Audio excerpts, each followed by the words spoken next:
अभी आपको थोड़ी देर पहले मैंने खालिद भाई से मिलवाया जो और सैफ भाई से भी मिलवाया, उनसे भी मुलाकात करवाई आप सब लोगों की और आप लोगों को तक ये हमने बात पहुँचाई कि हमने जो ये ग्रुप बनाया है खाना का, इसके क्या मकासद हैं और इसकी बुनियाद क्यों रखी गई है और कौन से हम गोल से जो अचीव करना चाहते हैं शिकायतों के लिए।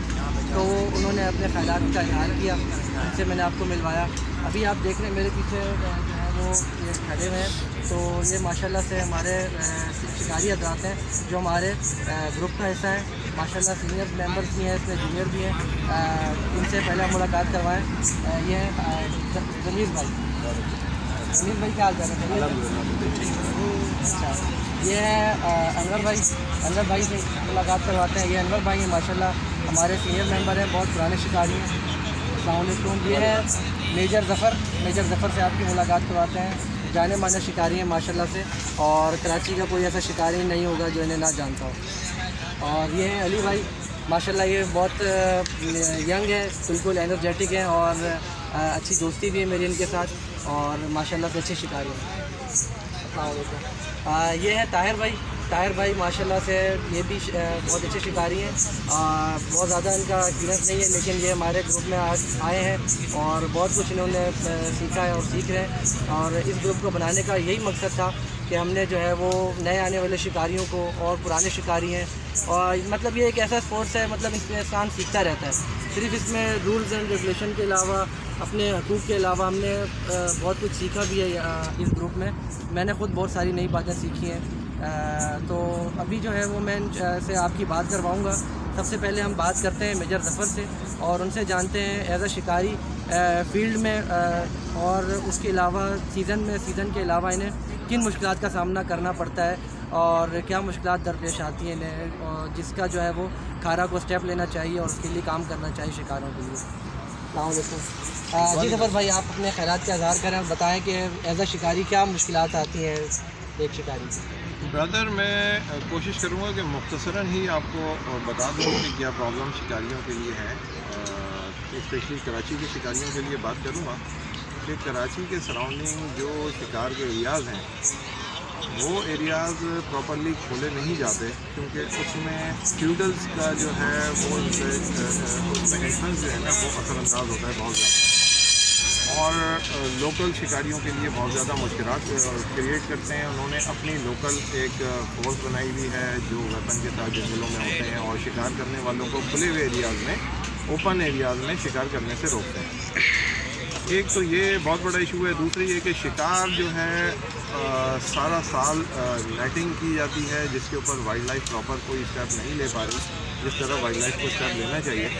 प्राइवेट लोगों ने अपनी रखें बनाई हुई हैं जिन पे वो प्राइवेट शिकार और कमर्शियल शिकार कराते हैं पैसे लेके, और ओपन एरियाज़ से जो कॉमन एरियाज़ हैं शिकार के, वहाँ पे नेटिंग करके परिंदों को पकड़ के वो अपनी रखों में छुड़वाते हैं और कमर्शियल शिकार कराते हैं। ये बहुत बड़ा एक इशू है। इस वजह से लोग जो है कमर्शियल एंड की तरफ जा रहे हैं, और कॉमन एरियाज़ जो है ना वो सारा ड्राउट के शिकार हो रहे हैं, वहाँ बंजर हो रहे हैं, वहाँ पे जो है ना ख़त्म होती जा रही है। और जो लोगों ने प्राइवेट अपने गेम फार्म बनाए हुए हैं उसके अंदर वो पकड़वा के शिकार वहाँ पे छुड़वाते हैं, और वहाँ अच्छे खासे अमाउंट लेके जो है वहाँ पे शिकार कराया जाता है। एक तो ये कमर्शियलिज्म जो है ना ख़त्म होना चाहिए। ये स्पोर्ट्स है, इसको स्पोर्ट्स की तरह ही रहने देना चाहिए। ओपन एरिया में लोग जाके शिकार करें जिस तरह हमेशा से करते हुए आ रहे हैं। इस चीज़ को वाइल्ड लाइफ को जो है ज़रूर इस पर इनको स्टेप लेना चाहिए। दूसरी ये कि जो हमारे हायर ऑफिसर्स हैं गवर्नमेंट के, उनको ज़रूर इस चीज़ पर स्टेप लेना चाहिए कि भाई जब ओपन एरिया है शिकार के लिए आपने ओपन किया है तो वो जो फ्यूडल्स हैं वो उनकी प्राइवेट जो फोर्स है बहरहाल हम तो हैंडल कर लेते हैं, लेकिन फौजी हमसे तो कोई इस तरह बिहेव नहीं करता, लेकिन ये कि आम लोगों के लिए मुश्किलात पेश आती हैं, उनको डराया जाता है और उसके एरिया से बाहर कर दिया जाता है शिकार। दूसरी बात यह है कि वाइल्ड लाइफ की तरफ से और सेंट्रल गवर्नमेंट और फेडरल गवर्नमेंट की तरफ से भी हमें एक बहुत बड़ी मुश्किल ये आती है कि आप अरबों को जो एरियाज अलॉट करते हैं, जो अरबी शिकार के लिए यहाँ पे आते हैं, उनको जो आप एरियाज अलॉट करते हैं उसमें एटलीस्ट इस चीज़ की गुंजाइश रहनी चाहिए कि जो एरिया उन्हें अलॉट कर दिया है तो वहाँ हम जो लोकल्स हैं, पाकिस्तानी फर्स्ट क्लास सिटीज़न हैं, वो जो लीगल शिकार करते हैं परमिट के ऊपर, हम शूटिंग परमिट की फ़ीस पे करते हैं, शूटिंग परमिट बनवाते हैं, तो हमारा हक है कि उस एरिया में हम भी शिकार कर सकें। उनको वो तलूर के लिए एरिया अलॉट किया जाता है, तो वो अपने इन्फ्लुएंस यूज़ करते हुए उस एरिया में किसी और को शिकार करने की इजाज़त नहीं देते।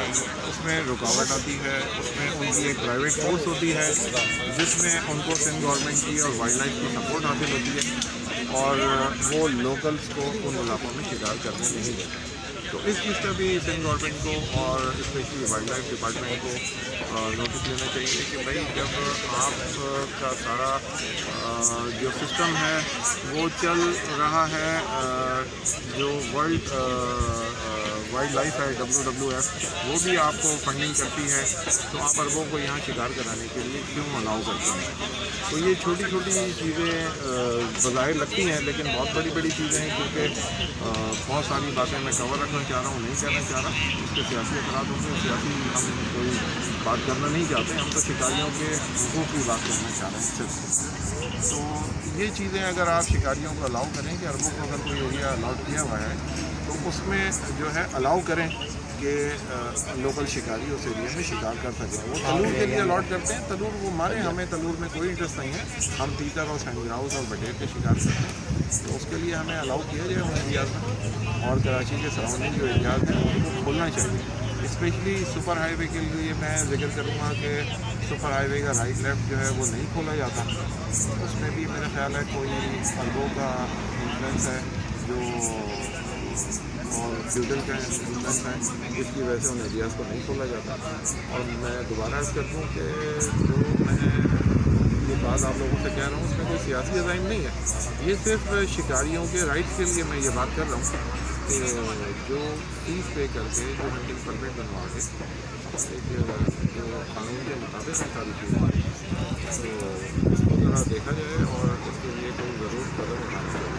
बहुत बहुत शुक्रिया ज़फ़र भाई, बड़ी अच्छी बातें की। वाकई यही मसले मसाइल हैं शिकारियों के साथ जो डिस्कस किए इन्होंने, तो उम्मीद है एक अच्छा स्टेप उठाया है और आगे चल के इस चीज़ के बहुत सारे फ़वाइद हमें हासिल होंगे।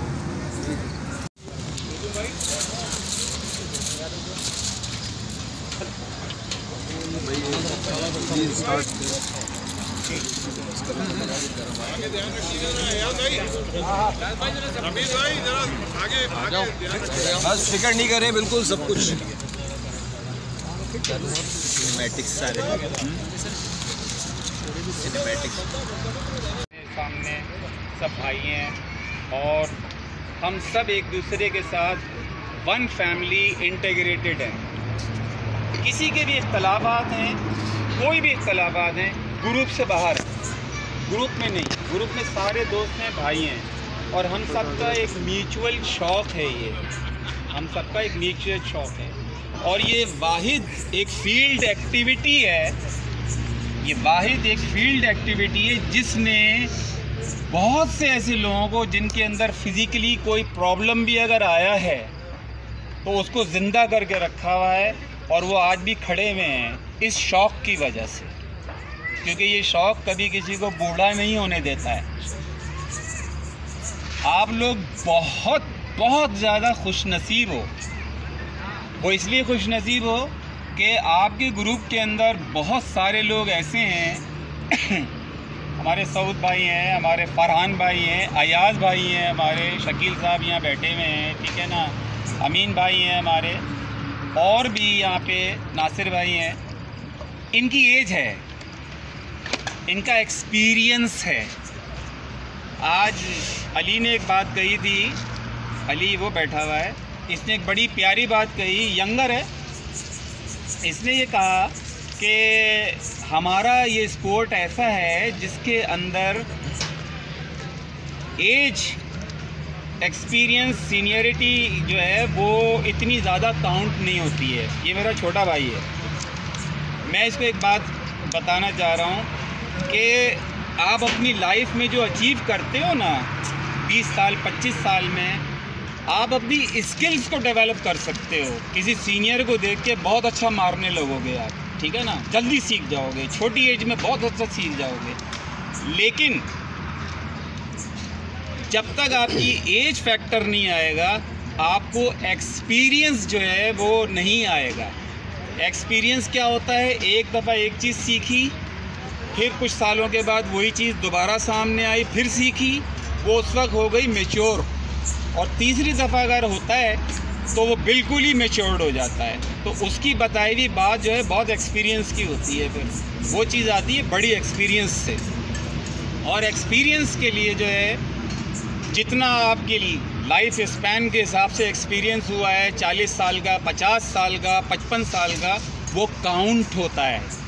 एक्सपीरियंस आपकी स्किल्स को जो भटकी हुई हैं उन सब को इन लाइन करके इंटीग्रेट कर देता है, एक्सपीरियंस उनको जोड़ देता है। तो ये चीज़ है, कुछ लोग बहुत छोटी एज के अंदर बहुत कुछ सीख जाते हैं और बहुत अच्छा सीख जाते हैं, वो अपने उस्ताद से भी अच्छा मारने लगते हैं, लेकिन इसका ये मतलब नहीं होता कि उनके पास बहुत ज़्यादा एक्सपीरियंस हो गया है। हमारे पास जो यहाँ लोग बैठे हुए हैं, पहाड़ों पे चढ़े हुए, पूरी लाइफ जो है 40-50 साल बहुत होते हैं एक्सपीरियंस के लिए, ठीक है ना। ये 1-2 दिन में नहीं आता है। तो आप लोग खुशनसीब इसलिए हो कि कोई भी सवाल हो, कोई भी इंफॉर्मेशन हो, आपको किसी और के पास जाने की ज़रूरत ही नहीं है। आपकी अपनी फैमिली के अंदर, अपने भाइयों के अंदर आपके सवालात का जवाब देने के लिए इंसाइक्लोपीडियाज़ मौजूद हैं, जो किसी कॉस्ट पे बाहर नहीं मिलेंगे आपको। खैर, ये जो हमारा ग्रुप है, जिसके कुछ मोअज़्ज़िज़ मेंबर यहाँ बैठे हुए हैं, इस वक्त अपना टाइम दिया है, अपनी मोहब्बतों से यहाँ आए हैं, इस ग्रुप के पीछे, इन एफ़र्ट्स के पीछे जो माइंड सेट है वो हमारे खालिद पिया का है, और उसने ही इन्वेंट किया है। ये इनके लिए क्लैप। और मैं उम्मीद करूँगा कि इंशाल्लाह जैसे जैसे ये सिलसिला आगे बढ़ता जाएगा, इसके अंदर मज़ीद इजाफ़ा भी होता जाएगा और मज़ीद आसानियाँ पैदा हो जाएंगी। ये KHRA जो हंटर्स राइट एसोसिएशन है हमारी, इसका सिर्फ यही मकसद नहीं है कि हम शिकारियों को हुकूक दो, इनका है, हमारा मोटिव यही है। मसलन कोई कहीं शिकार पे गया हुआ है, कोई फटीग हो गई, मुसीबत हो गई, प्रॉब्लम हो गई उसको, वहाँ पे कोई अटॉर्नी नहीं है, वो बेचारा ख़ुद फेस करता है। हमारा इन फ्यूचर ये है कि हम अटॉर्नी हायर कर रहे हैं। किसी को भी कोई प्रॉब्लम अगर खुदा न खास्ता इस किस्म की कहीं होती है, वाइल्ड लाइफ की तरफ से कोई केस हो जाता है, कोई प्रॉब्लम हो जाती है, तो वो फाइनेंशियली भी और टेक्निकली भी उस मामले को डील करेगा। वो उसको अमाउंट दिया जाएगा इसी चीज़ के लिए कि वो डील करेगा। सेकंड, एनलिस्टमेंट की अक्सर बात होती है रजिस्ट्रेशन की। हमने बहुत अच्छी तरीके से तहकीक कर ली है। पाकिस्तान में यहाँ पे हैं शायद ग्रुप में हमारे के जो ऑफ रोड रैलीज़ वगैरह में ये रजिस्टर्ड नहीं है, ये प्राइवेट क्लब्स हैं। आप प्राइवेट क्लब बनाएं, जब उनके मेंबरों की तादाद एक ख़ास हद पे पहुँचेगी, NTN नंबर, बैंक इन्वेस्टमेंट, ये सारी चीज़ें होके फिर आप डॉक्यूमेंट अगर जमा कराते हैं तो प्राइवेटली आपका क्लब जो है रजिस्टर्ड हो जाएगा। अभी हम उस स्टेज पे नहीं पहुँचे हैं। अच्छा, हंटर राइट्स की तो बात है ही है। हमको फिंगर पॉइंट करने से पहले वाइल्ड लाइफ की तरफ ये भी देखना चाहिए कि ये 3 फिंगर हमारी तरफ भी पॉइंट कर रही हैं। ये हमारा कंट्री है जिसमें हम रहते हैं। वाइल्ड लाइफ है तो हमारा शिकार है, जब वाइल्ड लाइफ नहीं होगी तो शिकार कहाँ से होगा। तो लिहाजा कंजर्वेशन भी है। हर अच्छा शिकारी जो होता है एक बेहतरीन कंजर्वेटर होता है। वो अपने प्रपोज़ल दे सकता है वाइल्ड लाइफ डिपार्टमेंट को कि फ़लाने एरिया में ज़मीन सूख रही है, पहले वहाँ फ़लानी नस्ल के बर्ड्स बहुत होते थे, अब वहाँ कुछ भी नहीं है। तो अपने अपने सजेशंस जो है आप फोरम पे शेयर करें, यहाँ से ये आगे भी जाएंगे। नाउम्मीद कभी नहीं होइएगा कि कुछ नहीं हो रहा, बहुत कुछ हो रहा है, बहुत कुछ हो रहा है। इंशाल्लाह रजिस्ट्रेशन भी होगी इंशाल्लाह। और वाइल्ड लाइफ डिपार्टमेंट के अंदर लिंकेज जा चुके हैं, उनको पता चल चुका है कि KHRA एक ग्रुप है कराची के शिकारियों का, और वो भी विलिंग है बात करने के लिए। अपने प्लेटफॉर्म को इतना स्ट्रॉन्ग कर लें कि वहाँ आप उनसे बात कर सकें जाके। क्या करना चाहते हैं आप, क्या करना चाहते हैं? वो क्या करना चाहते हैं। मैं आज यहाँ इतनी बड़ी गैदरिंग है, अपने अपने सजेशन ये इस डिनर के बाद ये नहीं है कि ख़त्म हो गया। इस डिनर के बाद आप लोगों पे रिस्पॉन्सिबिलिटी आई है, आप अपने अपने आइडियाज़ नाम के साथ वहाँ शेयर करें कि मेरा पॉइंट ये है कि वाइल्ड लाइफ से हमको ये फैसिलिटी होनी चाहिए। अनवर बोले कि मेरा ये पॉइंट है, ये फैसिलिटी होनी चाहिए। हमें पता है फैसिलिटीज़, लेकिन हमारे फोरम पे आनी चाहिए, वो बात नोटेड होंगी और नोटेड होके आगे जाएंगी। अब यहाँ पे 2 एडमिन्स हैं, वो इस ग्रुप को कोशिश करते हैं कि आपस में लड़ाई झगड़े ना हो, किसी भी किस्म के हो जाते हैं, घर में भी तो लड़ाई होती है, 2 भाइयों में बातचीत बंद हो जाती है, कोई बात नहीं है, ऐसा होता है। लेकिन अपने आप जो है किसी की पर्सनैलिटी के अंदर डिफरेंस ना रखें, उसके आइडियाज़ से डिफरेंस आप इनडिफरेंस कर सकते हैं आप, लेकिन पर्सनैलिटीज़ के अंदर जो है इनडिफरेंस नहीं करना चाहिए। मेरे लिए मेरा बड़ा अच्छा दोस्त यहाँ बैठा हुआ है अयाज़, बड़ा मोहतरम है मेरे लिए, मेरे डिफरेंसेस हो सकते हैं इससे किसी बात के ऊपर, लेकिन मैं इसकी पर्सनैलिटी के अंदर डिफरेंस नहीं करूँगा, क्योंकि मुझे मालूम है कि किस टाइप का ये आदमी है। तो अपने डिफरेंसेस को बाहर आप लोग रखिए, ग्रुप के अंदर लाने की प्लीज़ मैं रिक्वेस्ट करूँगा, यहाँ कोशिश नहीं कीजिए। अब तक तो ऐसा हो नहीं रहा। एक छोटी सी मामूली सी बात हो रही थी जो कई लोगों को इरिटेट हो रही थी, वो कांटा इंशाल्लाह निकल जाएगा, दिलों से बाहर हो जाएगी वो बात, ग्रुप से बाहर हो जाएगी बात। No politics, no politics, no personality differences on this forum, only one thing, hunting ideas, hunting talk, hunting suggestions, अपने कंट्री की बात, अपने मुल्क के एसेट्स, नेचुरल एसेट्स जो अल्लाह ताला ने गॉड गिफ्टेड दिए हुए हमको, उनकी डिस्कशन, उनकी बात होनी चाहिए, इसके अलावा कुछ भी नहीं। मुझे या खालिद को बिल्कुल इससे कोई मतलब नहीं है कि आपका क्या प्रोफेशन है, आप कहाँ रहते हैं, आपका बैकग्राउंड क्या है, नथिंग। ये सारी आपकी पर्सनल चीज़ें हैं। We will never care for these things. हमारा कंसर्न किस बात से है, ये KHRA के लिए कितना बेनिफिशियल है ये आदमी, इसके क्या आइडियाज़ हैं, ये हमारे लिए हेल्प कर रहा है, यानी सब के लिए हेल्प कर रहा है। आप लोग रज़ाकाराना तौर पे जो भी हेल्प अपनी इस फोरम के ऊपर कर सकते हैं इस ग्रुप के लिए, वो सब करेंगे और इंशाल्लाह सब विलिंग भी हैं कि करेंगे इंशाल्लाह। आपकी आवाज़ वहाँ तक पहुँच गई है, आपका प्रेशर पहुँचना बाकी है, वो इंशाल्लाह बहुत जल्द वहाँ तक पहुँचेगा।